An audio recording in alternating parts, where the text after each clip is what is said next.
Ayan. Buhay na yung apoy niya. Pwede ko na itong isama sa Pinas. Marunong na siyang gumawa ng ano, bonfire. Magba-barbecue kami. Ayan. Dito yung barbecue site. Ayan. Yung barbecue area. Yung picnic area pala. Diyan yung picnic area.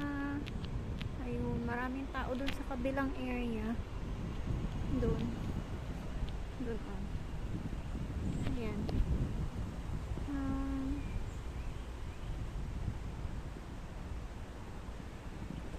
Ayan. Magpipiknik kami today. Evening. Hi guys! Kamusta kayo? Dahil wala pa kaming work ngayon.